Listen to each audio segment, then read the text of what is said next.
মাইরুল মানে ওরা কই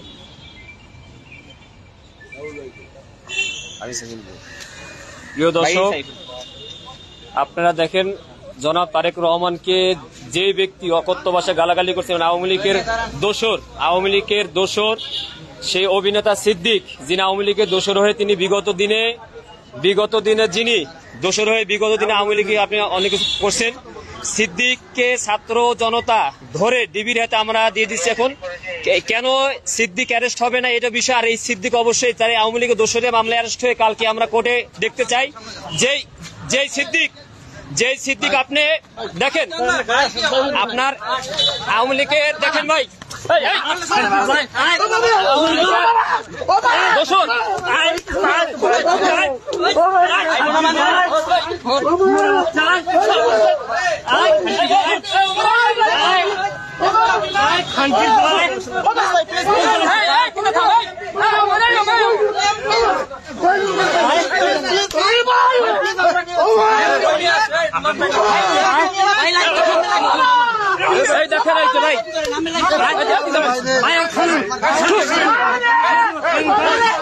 এই জনগণ ধরে দেখেন, এই জনগণ ধরে আমরা হাবিবুল্লাহ বাহার ছাত্রদল, আমি সাইফুল ইসলাম এবং বিকাশ সহ এখানে আপনার জগন্নাথের ছাত্রনেতা বাসেদ ভাই এবং বিশেষ করে আপনার ছাত্র দলের কেন্দ্রীয় সংসদের যুগ্ম সম্পাদক আপনার সে ধরে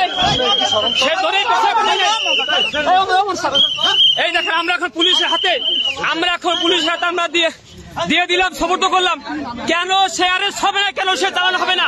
আওয়ামী লীগের দোসর তাকে কোনোভাবে ছাড়া হবে না।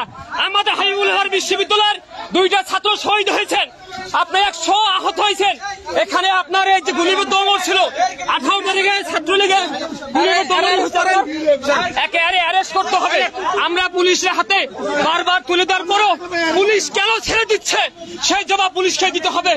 আমরা অ্যারেস্ট চাই। ছাত্র জনগণ পালাবার সময় দেখে হাতে নাতে ধরা হয়েছে ভাই। ইতিমধ্যে আমরা এই দেখেন জনগণ তাকে গণদোলায় দিয়েছে আওয়ামী লীগের দোসর অভিনেতা সিদ্দিক।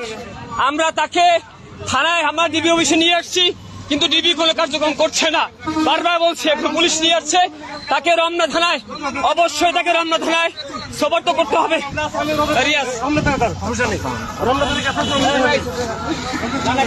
দর্শক, আওয়ামী লীগের আস্থানা এই বাংলায় হবে না।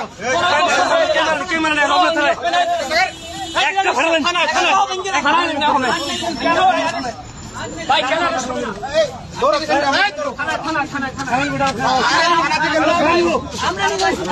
ভাই আমরা থানা নিয়ে যাবো তো?